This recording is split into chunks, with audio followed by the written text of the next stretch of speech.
So we'll start with hysteresis. Now hysteresis is actually a phenomena where we take B versus H plot. Now generally if you take a ferromagnetic material, and this material is before, when we take the material and we make the magnetic field 0, and therefore the magnetization inside it is 0. There is no magnetization of this ferromagnetic material. So we take a ferromagnetic material and the magnetic field is 0, therefore magnetization is 0 at the beginning, and then we try to study as when we are changing the magnetic field, how the magnetization is changing and how the whole process is going on. And this whole cycle, the whole process is what is called the hysteresis. So let's start to understand what happens and how it happens. So at the beginning, suppose when B is 0 and H is also 0. So we start with the point when B and H is 0, there is no magnetization. This is the point 0 in the graph. After that, we put this ferromagnetic material inside solenoid and try to increase the current through the solenoid. So as we increase the current through solenoid, definitely the magnetic field B also increases as well as H also increases. So as I, B, H increases, this increases the magnetization of the material.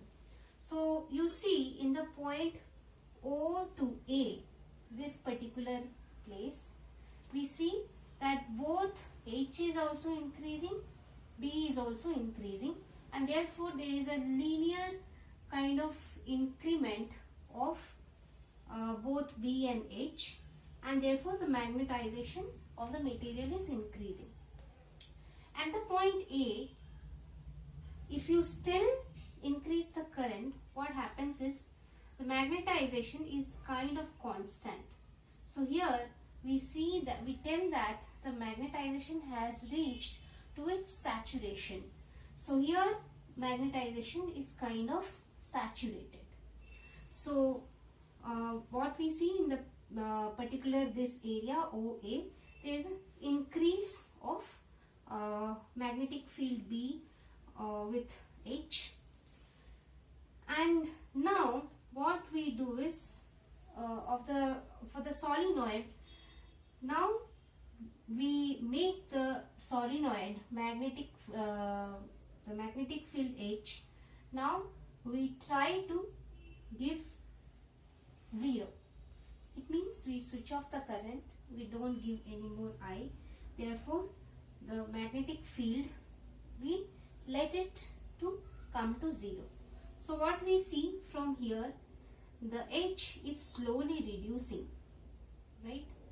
So the curve from A to B, you will be able to see that H is slowly decreasing, right? And we are letting H to come to 0 almost. So H is also reducing and B is also very slowly reducing. At the point B, what we see, H becomes totally 0. H is actually equal to 0. So H is 0, but there is a certain amount of B present. So what we see, H is 0, but B is not equal to 0 yet. So at a point B, we see though H has become 0, B is still remaining. So this much amount, OB amount of B is still remaining. This is what we have defined as the retentivity of a material. So even though the external magnetic field has become 0, the magnetization is not yet 0. B is not yet 0. Now coming to the part B to C. Now from B onwards, what we do, we start giving the, here I said H negative means the current in opposite direction in the solenoid. So when we give the current in opposite direction, H will increase in the opposite direction slowly. And we see that as H increases, that is the opposite direction current increases, the field in opposite direction increases, B slowly start to decrease, and finally at C, the H is not 0, it has some negative value, and B becomes 0. So this B to C, this part, what we see, even though if you have given an external force or any kind of this thing, there is a retentivity of magnetization, and at the point C, what happens when the magnetic field is not 0 but the magnetization is 0. So this is similar to what we have called coercivity of the material, right? So even though we have given certain external kind of opposite kind of force, but still there are this magnetization till the point C.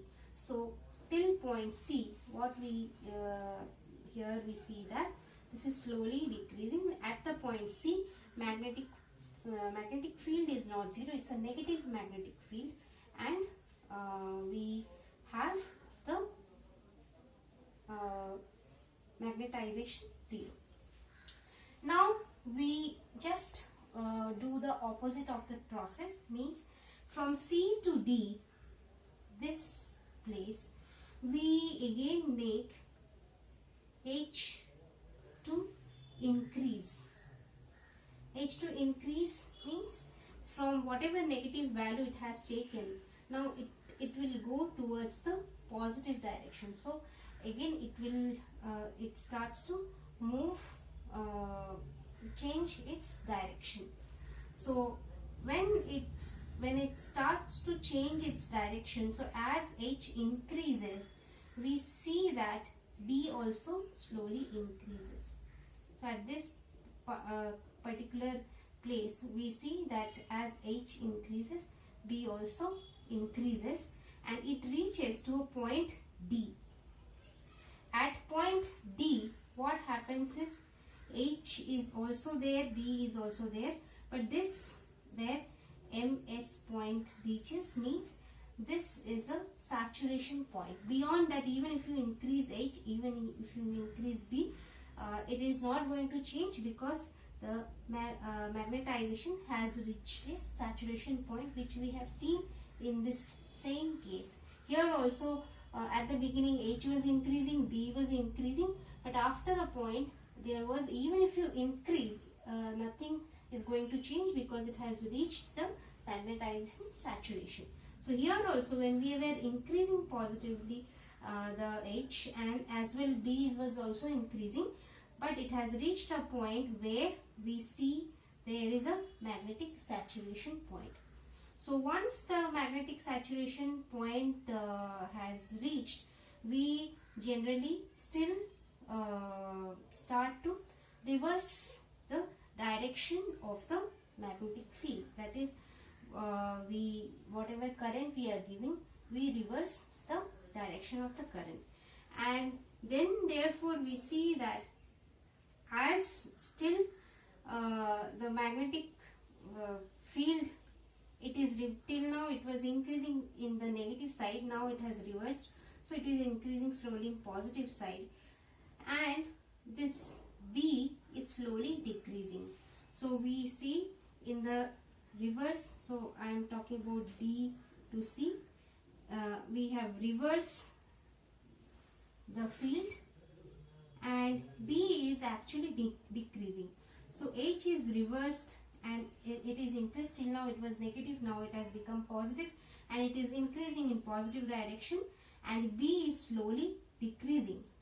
At C you will be able to see the same thing which we have seen here.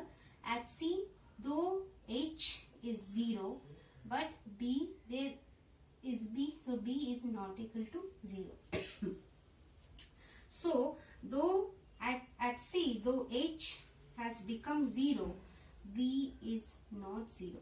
So this is the similar situation that we have found at B, point B. This is the same situation, which is the property of retentivity. Same way, when we further try to increase the field, that is from, this is DE, this is point E. So E to F, when from E to F, it is the magnetization slowly decreasing, even though if you increase the H. So though H is increasing, at the point F, here B is decreasing. At the point F, what is happening? At the particular point F, though H is not 0, B is actually equal to 0. So at this point, H is not 0, but B is 0, which we have also called as point of coercivity, which one of the property of the magnetic material that we have learned. Now from F to A, again as we increase F to A, again as we increase H, B also increase and M also increase, and it again reaches to the particular point MS. And as you keep on doing this, increasing the field or reversing the field, this is the loop which we always get. So here also there is a magnetic saturation, and here also there is a magnetization saturation that we see. So this kind of plot that we always get when we do this process with a ferromagnetic material. And this graph or this plot between BH, we call it as hysteresis, and this particular plot or graph we call as hysteresis loop. If you do this one particular cycle, then there are certain amount of loss of energy, and that in one per cycle we call it as the hysteresis loss of the energy. And this is the kind of plot, or this is the kind of graph that we find most of the magnetic material is following this kind of graph, and that is how it becomes very important. If you want to study a particular property of any magnetic material, we can study it from the hysteresis of that particular material, and that's how the study of hysteresis becomes a very important thing when we try to study the property of the magnetic material. If you like the video, then press the like button, subscribe to the channel and press the bell icon.